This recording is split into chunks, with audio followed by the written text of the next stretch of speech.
what is less known is that tasks that were challenging and that required more mental power are also deemed important enough to go to long-term memory, right? So if we're engaging kids in low-level tasks that are pretty easy, that don't require a lot of digging in and challenge, a lot of that is going to be lost by the next day. It's going to be like Groundhog's Day, or you feel like, I just taught this and it's gone the next day.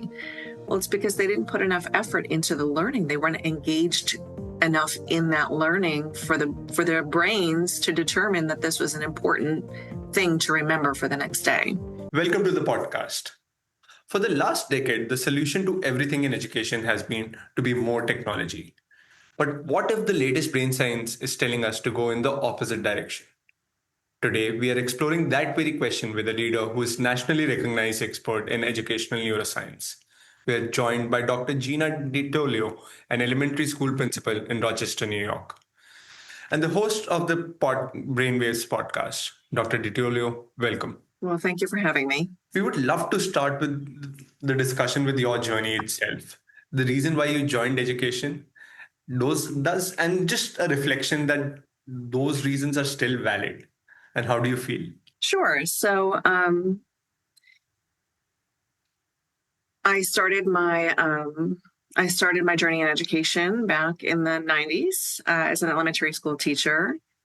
At that time, Eric Jensen's work in translating neuroscience to educational practices was pretty new and innovative, and I definitely remember taking a graduate course on the topic and applying much of what I was learning to my class and my teaching practices. The more I understood about how we learn, the better I was able to reach and teach every learner.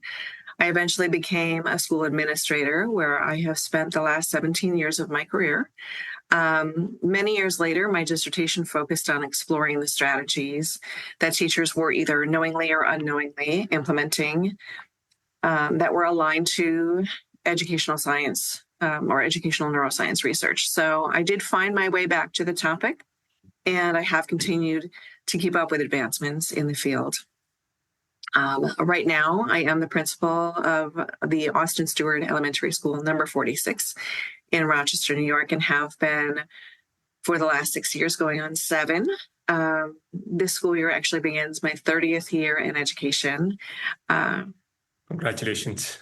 Thank you. Yeah, it's been a great career. I have no complaints. Love what I do, still love what I do.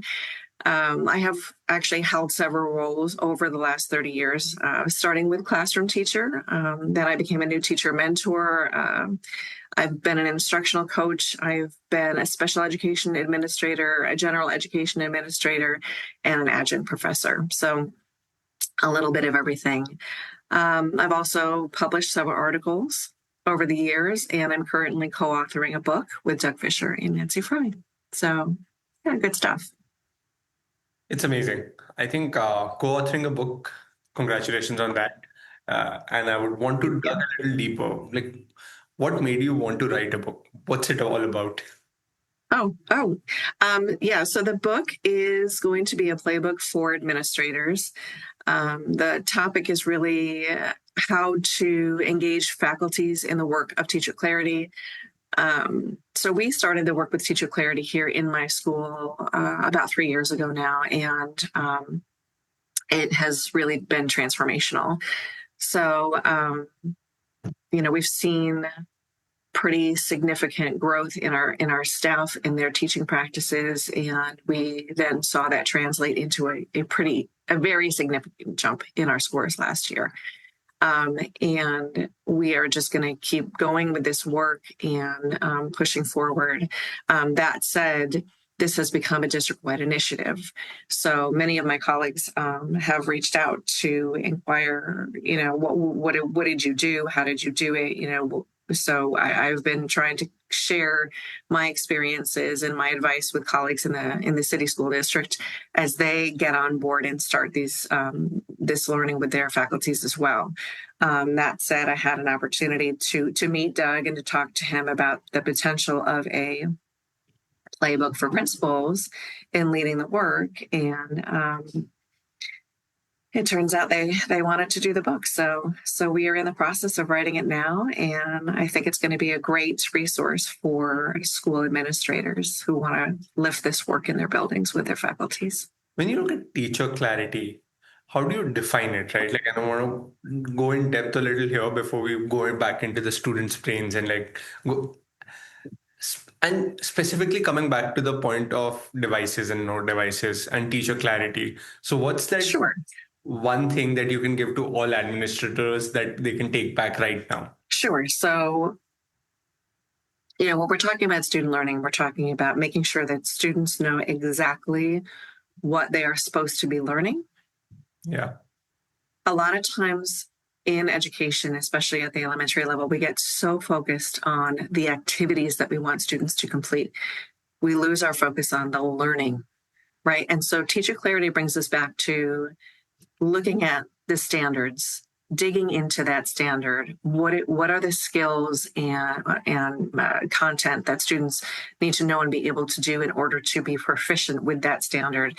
And then we need to make sure that we are creating units of study that have logical progressions, clear learning intentions, clear success criteria, assessments that are aligned to the success criteria. So students not only know what they are learning, they know what success looks like when they're done. So like I can evaluate myself. I can tell you this is what it's going to look like. If I've learned it, I can tell you I've learned it. I don't have to wait for you to grade me and tell me if I've learned it, right? So that's kind of the old school way of, well, you just do it and then I'll let you know how you did, right? As opposed to giving that ownership back to our students who 100% can do it if we are clear in what our learning intentions and success criteria are at the front end. Absolutely. I think having that conversation with the students and learning for learning's sake versus learning for a test is a lot different. I think Right. going back for learning and just being curious about that makes sense. So it's made a big difference for us in terms of the way we approach teaching, as well as it's made a huge difference in the engagement and willingness to participate and stick with tasks when they get a little challenging for our students. So yeah, huge difference.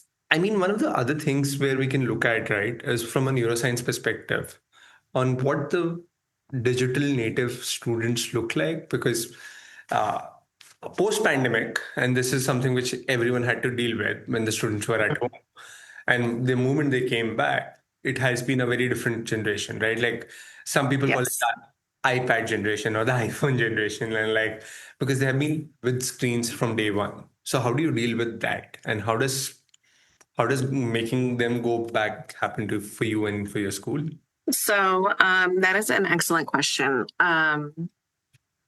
And New York is doing, and I think a couple other states as well have enacted laws because of the new research that's out there. So obviously, when technology advances at the rate that it's advancing now, we're not going to know everything there is to know about the long-term effects. So we didn't know what we didn't know, and now we do. So,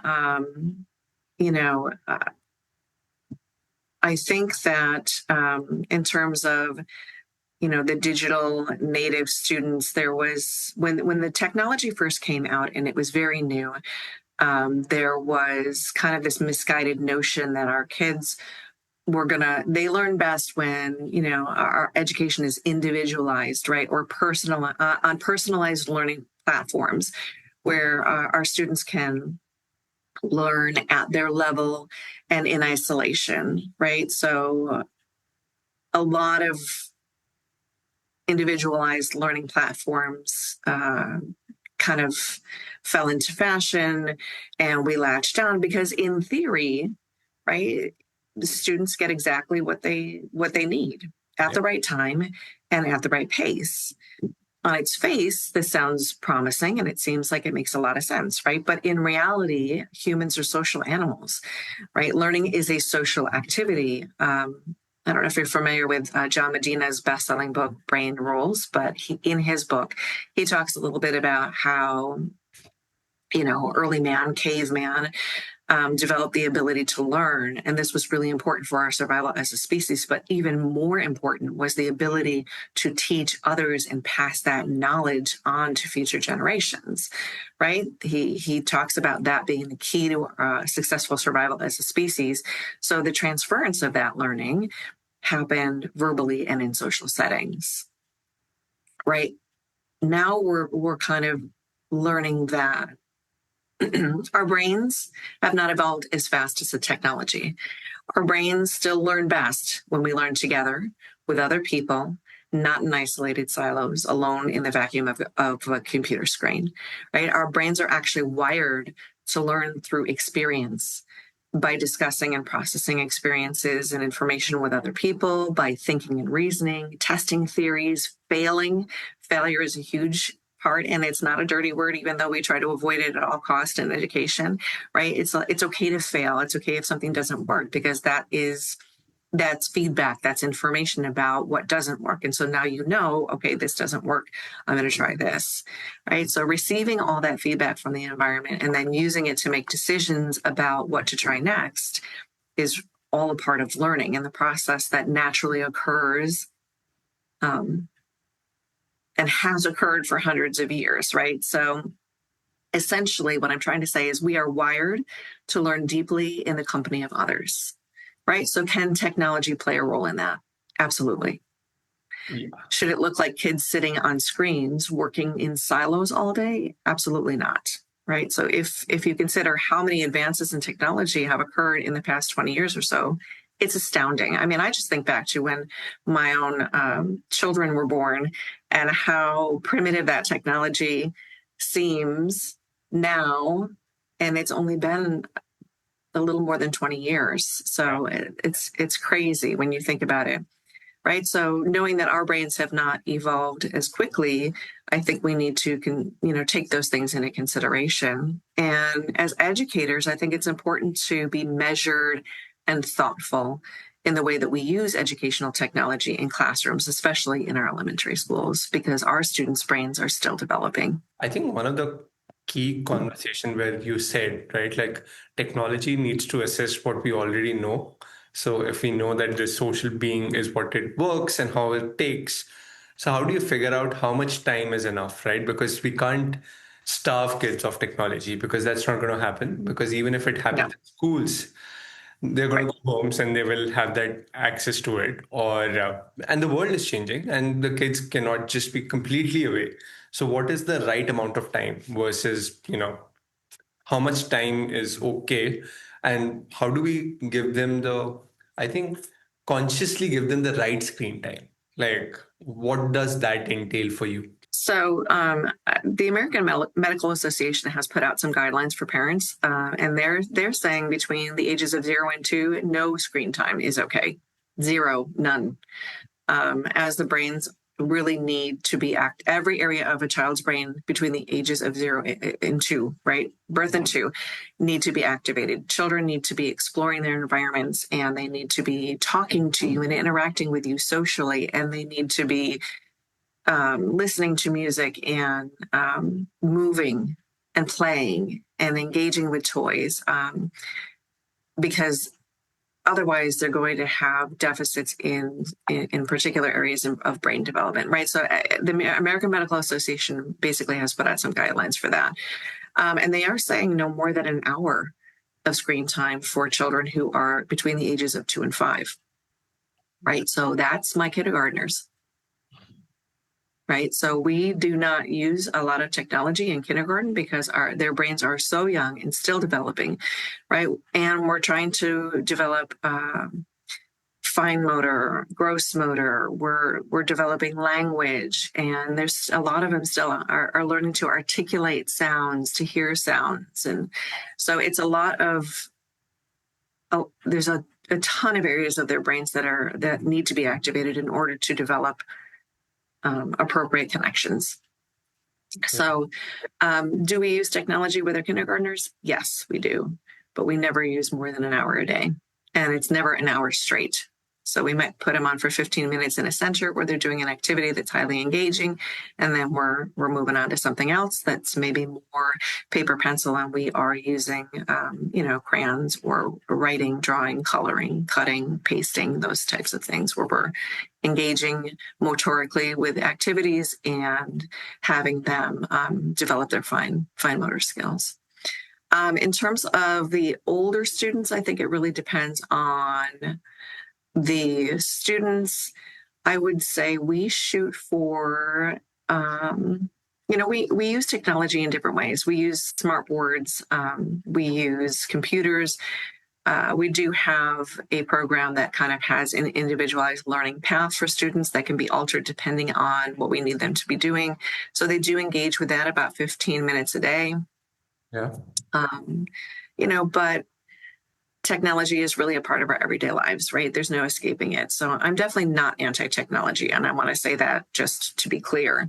But, we are also seeing some disturbing trends in America where literacy is concerned. And I know that you didn't ask me about this, but I do want to touch on it because it's going to lead me to the rest of my answer. According to some statistics that were put out by the National Literacy Institute, 64% of our country's fourth graders do not read proficiently. 64%. That's more than half of America's fourth graders right now do not read proficiently. Worse, 54% of our adults read below a sixth grade level. Oh, wow. So there was another study that I was reading that was conducted by the University of Florida that found reading for pleasure in the United States has dropped by more than 40% over the last 20 years, right? So as technology continues to evolve and grab our attention and pull us in, our ability to read and be critical thinkers has been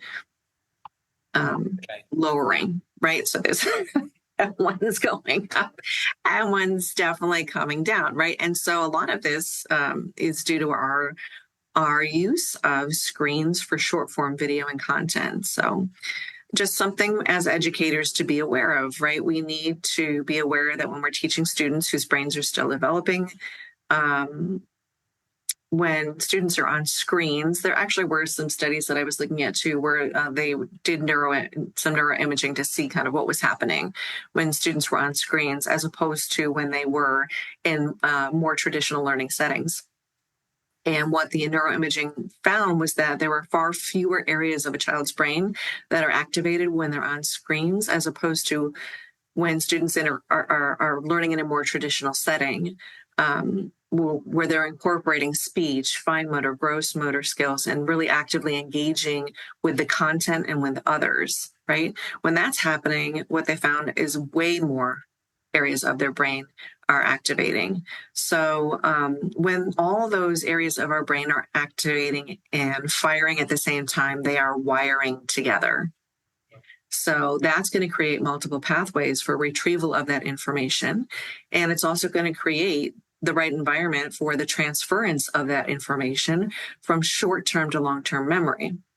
So every night, when we're sleeping, our brains are hard at work, right? They're sorting through the events of the day, making decisions about what goes to long-term memory, what goes to short-term memory.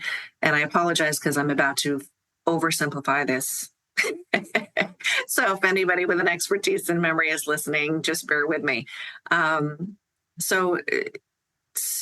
Simply, events and experiences that were connected with strong emotion are usually sent right to long-term memory, right? So if it was a really happy thing that happened, your brain's like, yes, I want to remember this. Or if it was a really scary thing or a very sad thing, right? Those things are typically sent directly to long-term memory because they're deemed important enough because there was a strong emotion attached. Additionally, and I think what is less known is that tasks that were challenging and that required more mental power are also deemed important enough to go to long-term memory, right? So if we're engaging kids in low-level tasks that are pretty easy, that don't require a lot of digging in and challenge, a lot of that is going to be lost by the next day. It's going to be like Groundhog's Day, or you feel like, well, I just taught this and it's gone the next day. Well, it's because they didn't put enough effort into the learning. They weren't engaged enough in that learning for their brains to determine that this was an important thing to remember for the next day. Right. And that goes back to lesson design. Right. So, we just have to be careful, because I'm sure your listeners are familiar with some of the research about too much screen time, right? We've seen, and you mentioned COVID, so I guess I'll talk a little bit about that too. Sorry, that happens. My lights are going to if I'm not moving around. So too much screen time has now been shown to lead to delays in language development in our students, social emotional development, which we definitely saw when they came back from being out through COVID. Fine and gross motor development and delays. We saw delays in their ability to remember. So memory formation was delayed. So for us at the elementary level, I guess the cons are really outweigh the pros in terms of time on computers. So we have tried to back off screen time, given what we know now. And again, we're not a zero technology building, right? We know that our kids need to be able to engage with technology in meaningful ways and learn to use it, because it's definitely going to be a part of their lives when they leave us, right? This is the world they live in. Yeah. So we have to make sure that they're prepared, but we also need to be thoughtful about finding meaningful ways for students to engage. So I think for me, the solution is just a balanced approach, right? Spending time to allow the kids to engage in a wide range of learning activities while still allowing students to engage with technology.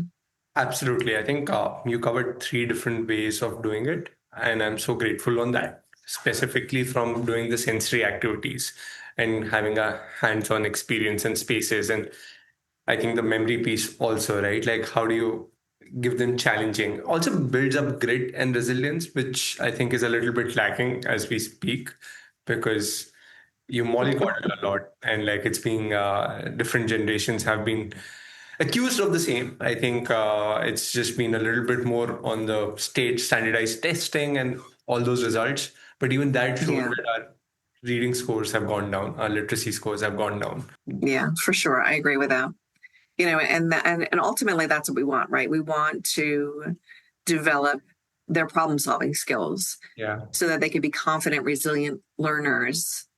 And, that opens doors for our kids, because we want them to pursue the things that they want to do in life and not feel like they can't do it because they're not smart enough. One of the other things which I will portray, right? Because I absolutely understand the worrying of screen time. I think all our listeners, be it the parents or leaders themselves, have heard it, have had that discussion piece. But from a different perspective, of teacher perspective, right? Like I think, and the reason I'm going to bring this up is because we discussed the internet and we discussed the social media and the short, the TikToks and the small form video content. Yes. Let's talk about AI, because that's the new thing which has come up, the new shiny object which is there. Because and like we had internet, we have social media, we did not take steps on both of them, and now there's AI which is here. And as we have realized, almost every tech change is here to stay. So how do we deal with that? What is your viewpoints? How is teachers using it, or teachers using it? And do you think it will come down to student at some point? I do. So right now I have to say that, in terms of AI in our building, our students are not using it that much, but our teachers have definitely been exploring AI as a tool for making their lives easier. I've introduced them to Magic School AI and things like that, where it does really help you, and it's a great thought partner. It also can produce things. So our teachers are really enjoying the AI because it's really good at generating ideas. So, sometimes it's just hard to think of all the things, right? So if you can plug something in and say, can you, whatever the prompt is, I need ideas for such and such, and they'll give you those ideas. And then, you as the human can refine them and then figure out which ones that you like best. So for that, teachers have really been grateful. The other thing they've enjoyed is using it as image generators, right? So when you need a particular image for a certain activity, those have been really helpful as well. And then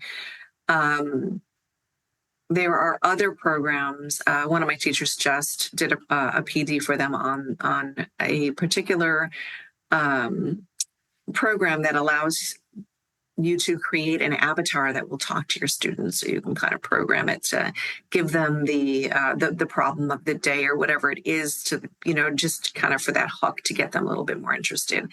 So, these avatars are really cute. You can make them look any way you want. And it's just a fun way to engage students at the beginning of a lesson with maybe a discussion prompt or a question or a problem to solve. So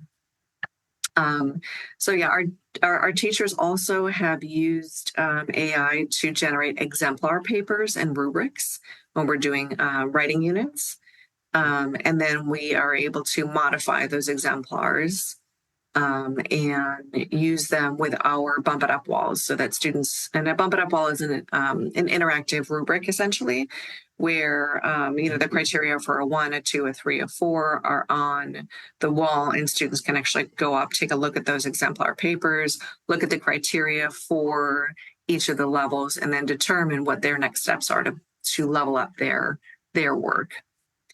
So at any rate, we as adults, I think, in this building have really embraced AI as a way to reduce our workload, right? Because it's a lot.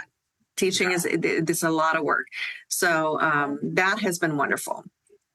Our students, because they're so young, are not using AI as much at this point in time. But again, that's primarily because they're still very young. They're still in that, learning foundational skills most of the time. So I imagine that at some point our older students in 5th and 6th grade will begin to learn more about AI and how to use it and how to incorporate it into their learning.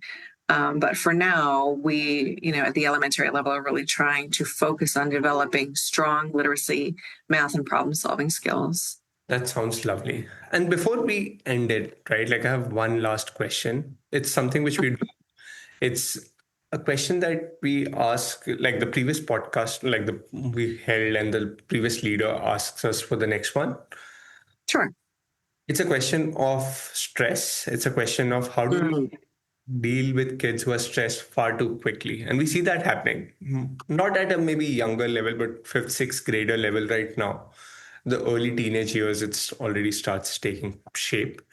What ways can we de-stress them, and how do we handle that? That's another really good question. So if a child is stressing too quickly, they more than likely have an overstimulated sympathetic nervous system, right? So this sympathetic nervous system is where your fight or flight response lives. And it's important to remember 2 things when we're working with our children. One, our children's brains and nervous systems are not fully developed. They are still growing, and they can be easily overwhelmed with external stimulation and their big feelings, right? And because they're experiencing big feelings and they don't have a lot of life experience, they also do not have well-developed coping mechanisms. Even our older students who we think should probably have better coping strategies don't always have good coping strategies, right? Because the prefrontal cortex is not fully developed in females until between age 21 and 23. And in males, it takes till about age 25 for the prefrontal cortex to be fully developed. And that's where your thinking, reasoning, that's your, hey, you probably shouldn't do this because it's really dangerous. That's where that lives. So during adolescence, something to keep in mind too is that the amygdala, which is again, right, your a very primitive part of your brain that is always scanning for threats in the environment is actually overdeveloped. Yeah. And the prefrontal cortex is underdeveloped, which creates this perfect storm of impulsivity and big feelings, and in kids who have few coping strategies and really lack of experience when trying to navigate unfamiliar situations and problem solve. So, kind of that's just for perspective, right? Just understanding all those things kind of helps keep things in perspective. The second thing to keep in mind when we're thinking about, stress in our students is that students who experience trauma in whatever form that comes in are much more likely to have underdeveloped prefrontal cortexes and overstimulated sympathetic nervous systems. So this can lead to explosive behaviors, emotional reactions, and overreactions. And so a lot of times as adults, we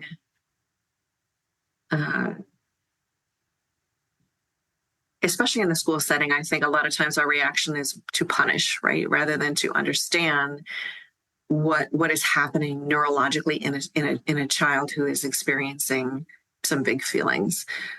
So there are some ways that we can help to calm them. First rule of thumb is, as the adult, you need to stay calm. Yeah. Don't match their energy. Just draw them into your calm. Right? If you're not able to stay calm, then you need to tap out and let somebody else take over, because that is the most important thing to do in this situation where a student is overstimulated and having some big feelings and feeling super stressed. If that happens, you don't want to talk about what happened in that moment. The first thing you want to do is calm that student down, and you can talk about what happened once they're back to baseline. Some strategies that we can use to help our students and to teach our students how to calm themselves. A lot of what we do here, we use a zones of regulation program here where we teach our kids about the different zones. Like, how are you feeling today? Are you in the blue zone? Are you really sleepy and tired? And, or are you sad? Green is like, I'm good. I have good energy. I'm ready to go. I'm ready to learn. Yellow could be a number of things. I might be a little overstimulated. I might be, anxious about something that happened last night. And then red is like that explosive. I'm completely out of control. I'm having big feelings and I've completely lost control of myself. So, we want to make sure that we are teaching them coping strategies like deep breathing. Yeah. They can use some counting strategies where they can even use their hand and they're, just kind of tracing the outline of their hand, doing the in and then breathe out, breathe in, breathe out. This is something you can quietly do at your seat. Humming, believe it or not, I was reading some articles not too long ago where like humming is a really good way to soothe your nerves if you're having a moment. Walking and being outside, being in nature. I know we always say we don't have time for recess, but like those times where we just gotta let them go outside and play and just be in the sun, the fresh air and sunshine is so important for regulating our nervous systems. So all of those things are really good in terms of being both reactive and proactive in helping our students.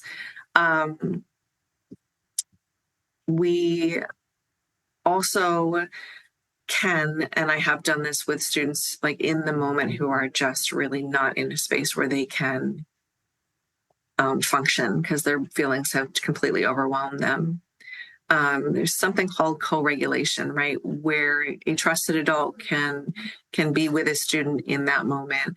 And co-regulation is basically you are just you're with the student, and a lot of times you're just saying things like, everything's going to be okay. Right now, we're just going to breathe together. Like, I'm going to count to 3 for the breath in, and then I'm going to count to 5 for the breath out. And then I just start modeling that breathing. And then eventually, the student may not join me right away, but eventually they typically do. They get to a point where they hear my voice, they start to calm down, and then they'll start engaging in that co-regulation with you. right? Because what in that moment, in those high stress moments, you want them to be able to calm that nervous system down and get back to their prefrontal cortex. Wow. Some other proactive strategies. Were you just going to ask me that? Because there's a couple of things that I was thinking about in terms of just being proactive, right? Not waiting for our kids to be totally stressed before we try to help them.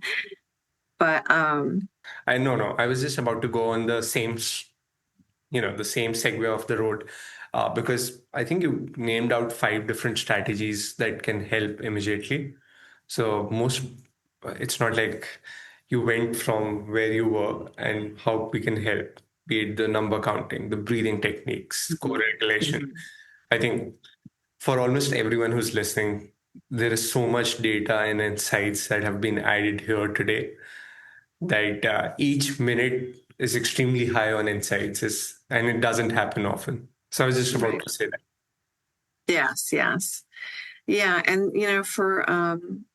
for our kids, things like getting enough rest, right? Just something as simple as making sure that kids get enough rest. I had a rule in my house when my kids had phones, and even in high school, phones were plugged in the kitchen, right? When it was time for bed, it was time for bed. Like, you're going upstairs, you're going to bed, your phone's charging in the kitchen. You have an alarm clock, use your alarm clock. And so, that was just because my husband and I were both teachers, and we saw it. We saw kids who were on phones all night long doing God knows what, and and then they come in and they're exhausted. So, I think educators were seeing things play out in real time and doing a little bit, doing some different things with their own children at home. I mentioned being outside in the fresh air, and I do think that's a huge one for all of us. I think that everyone needs to just spend more time outside. Engaging in hobbies, like getting our kids to do things like paint and draw and play instruments and do all those things, as opposed to just sitting for hours in front of a screen on, watching TikToks or watching YouTube or, whatever it is that they're doing, and just constantly like that one way Information gathering, right? Yes. Yeah. It's just, they're not interacting with their environment or doing things that they love. So, and the last thing really too is making sure that, our kids are eating nutritious and balanced diets. And, we humans need a lot of different vitamins and minerals to be healthy and to ensure that our brains are getting what they need to function properly, and their nervous systems as well, for that matter. So, something as simple as just making sure that we're just taking care of ourselves can really help too. So, right. And be that trusted adult for your students, and definitely as a parent, be that adult for your kid, right? Go for a walk. Say, hey, I'm going for a walk. Why don't you come with me? And that was my in with my daughter always. Like, then we would go for a walk, and I'd be like, so tell me about your day. What happened today? Right. And then we weren't with screens. We were just kind of walking and talking. So yeah, proactive strategies like that can also help as well. Thank you so much. I think this has been absolutely wonderful. I definitely suggest everyone to take some time out if they have their kids, with their kids, if they were loved ones or they're in relationships. Just go for a walk, leave your phones aside, Yeah. your laptops back, just go for a half an hour walk, and I think it will work wonders. Yes. Take a break. Thank you so much for this absolutely wonderful session. Had a lot of amazing times, and your insights were so on the point. Well, thank you so much for having me. I appreciate, the opportunity to come on and talk to folks about specifically this topic that just means so much to me. And I appreciate the opportunity to share my knowledge, and I hope that your listeners were able to take something valuable away. And thank you again.